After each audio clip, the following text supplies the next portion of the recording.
are 99 stories in the toy room. This is just one of them. G.I. Joe, fighting man from head to toe, on the land, on the sea, in the air. G.I. Joe is the most iconic toy for boys in the 1960s.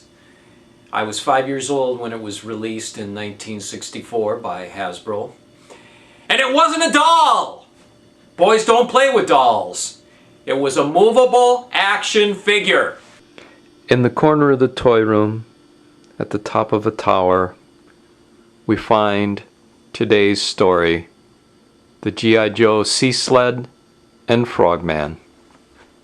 My favorite birthday of all time was in 1966 when I was 7 years old, and on that birthday morning I got the official G.I. Joe Sea Sled, complete with a G.I. Joe. It was my second G.I. Joe, and this time it was a redhead. I remember opening up my present that morning, and it was such a beautiful box and such a nice surprise. That summer, I brought the G.I. Joe Sea Sled up to the lake cabin and played with it on the water. And one day, I had it in the cabin on the edge of the table, and I had attached a string to the end there when I was playing with it out in the water. And my little brother Tom came along, and he accidentally pulled on the string and dragged it down to the floor and broke it. And Tom, if you're watching this video right now, I have no hard feelings about that, really. Back in the early 1990s, while visiting Tim and Sandy Wilcox down in the Chicago, Illinois area, we went to the Kane County Flea Market, and it was there that I actually saw the G.I. Joe Sea Sled that was for sale. And I had, in all my travels, I had never really seen one, so I bought it that day. And as you can see, it's missing a spear gun on this side here. You can open up the tanks on the side of the Sea Sled to let water in, and then you can make it submerge. There's even a plug on the front here, and you can fill up the whole body with water and make it run underwater if you want to. And it's got a neat little map on here and some little dials. When you slide off the top, there's a chamber in here for the batteries. It takes 3 D-cell batteries. And I assume it's supposed to be watertight, but it doesn't look like it's watertight anymore. Another feature of the Sea Sled here, you can adjust this rudder in the back, change the direction of the Sea Sled. And as I said earlier, this is my original G.I. Joe and his scuba diving outfit. And it's probably started to kind of rot away here, and the rubber on there has gotten kind of dried out. I suppose there's been some hot days in the toy room.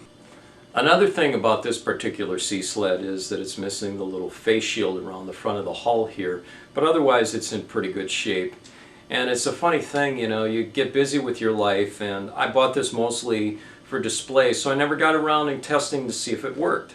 So in preparation for this video, I put in the 3 D-cell batteries and I gave it a try, and the way you turn it on is this bar that goes through the front of the hull here. You slide it back and forth to turn it on and off.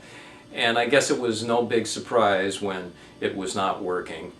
But I decided to go downstairs to the workbench and got some sandpaper. The circuit looked complete in there, so I sanded off the terminals and gave it another shot, and it was working! It was back in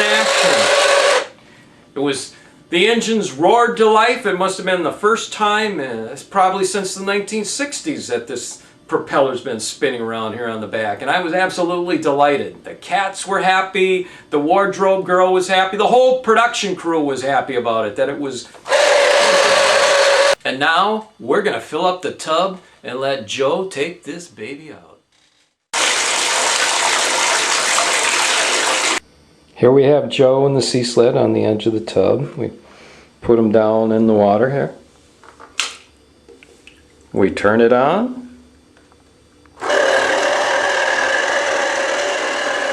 There he goes. Looks like Joe wants to take a dive. Looks like Joe's taking a dive. Joe's heading underwater. Oh, he ran into something again. There he goes underwater. Looks like Joe's going down into the deep.